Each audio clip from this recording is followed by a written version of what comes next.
Hello and welcome to the Young Carers Podcast, where we shine a light on the voices, experiences and support available to young carers in Greenwich. I'm really pleased to be joined today by one special guest from Imago, an organisation that's been commissioned to support schools across Greenwich in identifying and supporting young carers. Joining me is Angela Holland, Director of Children and Young People Services, and she plays a key role in leading and shaping the work Imago does with young carers, helping to ensure these incredible young people are recognised, supported and given the opportunities they deserve. Angela, thank you so much for joining us. Thank you, it's lovely to be here, Sherry. Lovely, wonderful, and it's good to have you. So let's kick off with, what is a young carer? A young carer is somebody who is under the age of 18, who looks after a family member or a friend who has a physical or mental health condition, or perhaps misuses drugs or alcohol. They may also be looking after a brother, sister, elderly relatives. So a young carer can be looking after and caring for just one member of the family, or it could be multiple members of the family. Wonderful. And as in your role as the Director of Children and Young People's Services, what does that look like? My role encompasses building relationships with schools, raising awareness of young carers, so ensuring as many people out there in the community are aware of who young carers are, the support that is available for young carers, and what can be done in schools to support a young person. So it's developing resources, toolkits, so information is accessible for everybody. Right. I did some research into Imago, and it was interesting to learn that the organisation's been around for 61 years. Yeah. And 21 of those years is a dedicated support for young carers. Yeah. Wow, so it's definitely an area that the organisation is very passionate about. I mean, we currently, across all of our different services, we have over 13,000 young carers registered with us, from the ages of 5 up to 18. So I've been working with young carers for over 10 years, and it's an amazing job. Right. It's a privilege to work in the area that I do, watching young people grow. So I've been working with some young people from the age of 5, and then I see them at the end of their journey with schools, where they're leaving with exams or they're going on to university, and yeah, that puts a smile on my face. Oh, that is wonderful. It is nice to know that you get to see that journey. Yeah. Of Definitely. the young person. Lovely. So I mean, for the benefit of our listeners, can you create a picture of what Imago does and the support for young carers?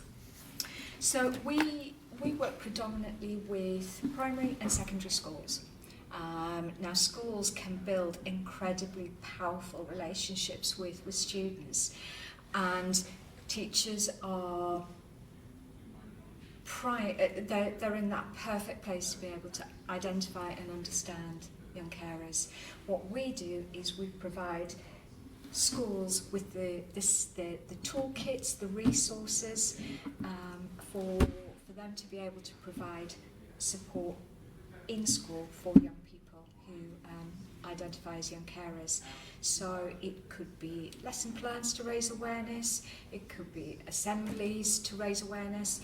We provide training for schools, but then we also provide 10 to 12 workshops that schools can use thematically. They could be talking about healthy eating, how to stay safe, how to look after ourselves, how to meditate, how to relax, sleep hygiene. So such a broad range of workshops just to build that resilience and support for young carers. Oh, that's great. And it's great to know that the offer is so broad. Yeah. And it can be adapted, so right. we can, if a school perhaps wants an additional theme, or they want something adapted, then we can work with that school or that group of young people. A lot of the ideas for our workshops come from the young carers themselves, so they kind of go, actually, do you want to cover something on bullying or exam stress? So we can weave in people's ideas, everything, they're constantly evolving and adapting to meet people's changing needs. Right, so it's definitely not a prescriptive offer. No, we can change. You're definitely led by the feedback that you receive. Yeah. Excellent. So I'm imagining a young person listening who might be a young carer but doesn't realise it, or they do not know where to turn. So what kind of support could they find through Imago? Through Imago, they could find their support in schools. So they could contact Imago. We would be able to perhaps contact their school, raise awareness in their school about young carers, set up a support group. But if they didn't want to self-identify, then we could contact their school on behalf of them. Okay. And in terms of the pathway to accessing support from Imago, what does that look like? For schools, they can just email us, drop us a message, give us a call. Okay. Information is available on our website, and we can start that conversation, come in, see what schools want, and adapt accordingly. We have it's a clear journey for schools, from training and awareness raising to assemblies. So we have specific assemblies for primary school, secondary school. We can do PHSE lessons. We can set up support groups, but we can, depending what the school wants. It is basically led by the young people and led by the schools. Right. Oh, that's good. And why is it crucial for schools to not only identify but also actively champion and support their young carers? Having caring responsibilities can be really, really difficult for some young people. We know that I would say there are about three young carers per class on average across England. 27% of young carers miss school between the ages of 11 and 15 because of their caring role. 67% worry about the future. If we can provide support in schools for those young people, in my mind that means that that young person is getting the support that they need from either their peers or through group support. It improves the aspirations, it improves their chances in regard to exams, work opportunities, further education. It's just, for me, it's about creating opportunities to achieve. 67%. Yeah. You said worry about the future. Yes. Wow. That's a big number. It's a high percentage. It is. So what can we do to reduce that percentage? Right. Now, everybody has stress and worries about school, but if you think about if a young person is caring for somebody, their primary thought is mum, dad, grandparent, brother, sister. And then on top of that, they've got to think about the pressure of schoolwork, homework, exams. Yeah. That's a lot. It is a lot. It's a lot for one That's person right. to take on board. So knowing that actually there's somebody at school that I can talk to, or I know I'm going to attend a support group where I can kind of share my experiences and perhaps get a bit of support from friends or from a teacher, young carer champion. I'm hoping that just alleviates some of that pressure. Absolutely. Often the challenges young carers face can be invisible. What are some of those hidden burdens that school might be missing? I think some of the hidden burdens perhaps are young carers, stress, feelings of stress, anxiety. They may have to miss school because cared for requires support. They have limited time to spend with their friends, limited opportunities to attend after school activities or extracurricular activities, and often perhaps feel that they have to limit their plans for the future. So, you know, when their friends are planning for, I don't know, what they're doing in the holidays or what they're doing next after education, I think some young people who are young carers, that is not an opportunity. It's more, okay, I'm going to get through that week because that's what mum needs, dad needs. Right. So that future planning is often missing. Yeah, and it is a concern because they have this love for this individual who they do want to look after and care for, but then they've also got these other needs, you know, wanting to socialise, and as you said... And how do you balance? That's correct. It's that constant juggling and balancing. So, you know, perhaps that young person can't get the homework done on time, or it's incomplete, it's rushed. They're absent from school, perhaps, I don't know, a couple of times a week. You know, going back, I said 27% of 11 to 15-year-olds they miss school because of having their caring role. But they're tired. You know, if you've got a disturbed night's sleep and then you've got to get up, so get my brother and sister out to school, and then you've got to try and go to school and do all the work that's required out at school. It's exhausting. Yeah, I can imagine. So trying to balance that all the time, 7 days a week, it's a lot. And it just reinforces how important schools are. Yes. Because these are young people that are in their settings, you know, regularly, every day, and they get to see the changes in behaviour. They get to, you know, witness some of the challenges that they're facing. So having an organisation like yourself come in and to just provide that extra layer of support and giving those young carers the opportunity to sit with other young carers, share their experiences, and maybe just have a laugh and, you know, just let their hair down. It's having a laugh, but also realising that you're not on your own. Yeah. That there are other young people similar age experiencing exactly the same. And I would put the flip side to things, and that it can be quite positive, because young carers develop an amazing sense of resilience. They also have amazing skills through meeting the challenges that they face.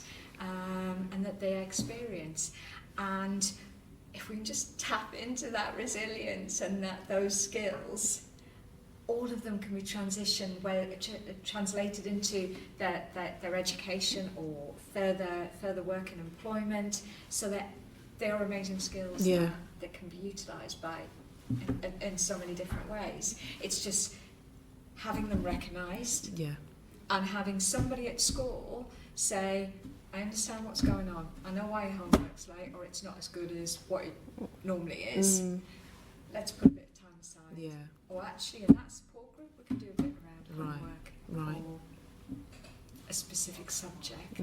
It's identifying that young person as a young carer, understanding their caring role, and then accommodating. Right.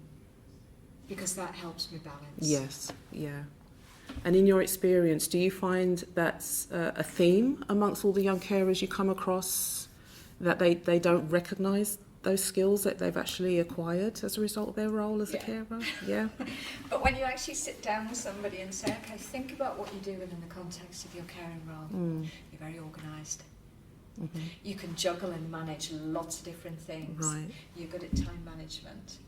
You're a good communicator, because sometimes you might be sitting with brother or sister or mum at a doctor's appointment, explaining to a GP about what that person is experiencing, what it looks like, what it feels like, because you are that person that is caring for mum, dad. So brilliant interpersonal skills, brilliant time management, brilliant organisational skills. Who wouldn't want those? That's right. Who wouldn't want those? Wherever you go, they're key important skills that are developed at such an early age. I can imagine that's quite empowering for the young person when they hear that fed back to them. But it's not until you sit down and you kind of go through somebody's caring role and say, okay, tell me what that looks like, tell me what that feels like, tell me how you overcome those challenges. Yeah. And then they go, oh yeah, actually, that's quite a lot. And then what we can, we can always sit with somebody and do, or even in support groups, we can sit and look at, how do we write that into a CV? How do we separate those things out and then look at what you've got in terms of a skill set? Because young carers might miss out on those opportunities for perhaps work experience or having a part-time job, where a lot of people might develop those skills, but actually they're doing that. That's right. This is like the norm for them. This is wow. So, I mean, without naming any names, are you able to share a story that illustrates the positive difference your organisation has made? Last summer we were working with a group of primary school children who had identified themselves as young carers, and they were very, very nervous about moving to their secondary school. They were worried about the fact that they wouldn't get support when they transitioned to secondary school, and also the normal kind of fears around moving to secondary school. So we were able to support with transition plans, looking at what their caring role was, who they care for, but making sure that information was then disseminated and shared with the secondary school, so the secondary school had that full picture of that young person and their caring roles. And we were able to support and attend the transition day meetings and have a look around the school with the young people, just to support with that seamless transition and move to their secondary school. And they're now accessing support groups in their secondary schools. Oh, that's fantastic. That is fantastic. And that it's just another demonstration of just how involved you are in supporting these young people at key milestones of their lives. That transition is for any child, it's significant. It's quite worrying, isn't it, for anybody moving? Changes is yeah, definitely stressful. Yeah, absolutely. So that's really great to hear. So, looking at the youth voice and participation, so how do you ensure that the voice and experience of young carers are at the heart of what you do? I know my colleagues after every activity or during activities will be asking young people, okay, what's working, what isn't working, what can we do differently? Because otherwise we could think of everything under the sun, and everybody's sitting there going, yeah, this is not what we want. So young people can access in support groups, can kind of suggest different themes for workshops, and then we can embed them into our existing programs. We also have Imago has a youth shadow board, so I present workshop themes and workshop programs to our shadow board, who again I consult. They offer their views, their opinions. We then adapt and build on those ideas. And also I think having young carers who are young carer champions is amazing. Yeah. And I know you've got some young carers coming in a bit later to speak, and I think their voice is the most important and the key to a successful project. So lots more young carer champions would be brilliant. Yeah, absolutely right. And that's been an exciting part of this work that Greenwich Council are doing around young carers, is asking for young carer champions to come forward. So that's an exciting development that we'll be, talking more about over the next few podcasts. But you're absolutely right. It's important in terms of making sure that the voice of young carers is being heard, is being championed, and is embedded in everything that we're doing. So let's look back, a bit of reflection. What would you say are some of the most significant changes you have witnessed in your work, in your capacity of your role, Imago as a whole? Anything you can share? Over the last year, I would say I am really pleased with the 16 schools that we've been working with. I know we've had 457 participants at Young Carers support groups, so which for me is an absolutely brilliant number. We've had over 200 teaching practitioners attend training, so that awareness is getting out there, but we've got lots more to do. Yeah. Which I'm very excited about. Excellent. So no doubt there's a lot of outreach going on.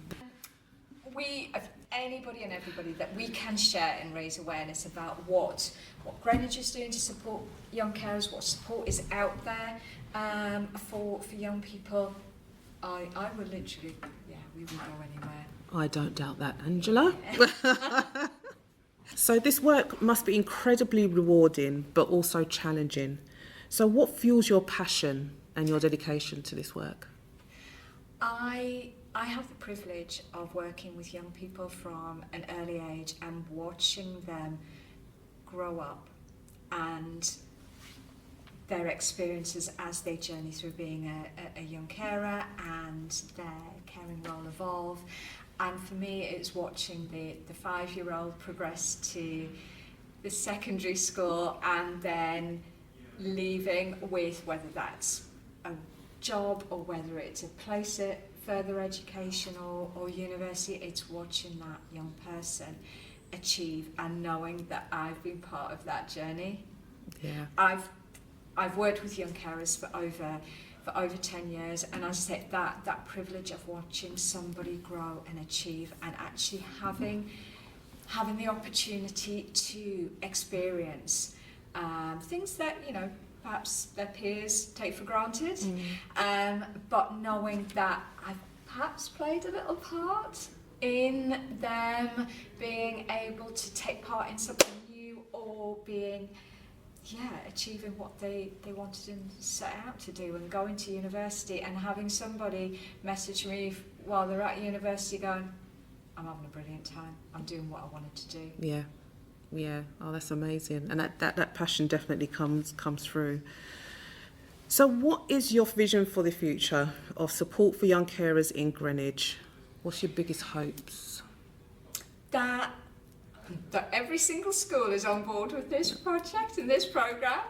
I would like all schools to be able to take a step back and think, okay, how are we identifying young carers?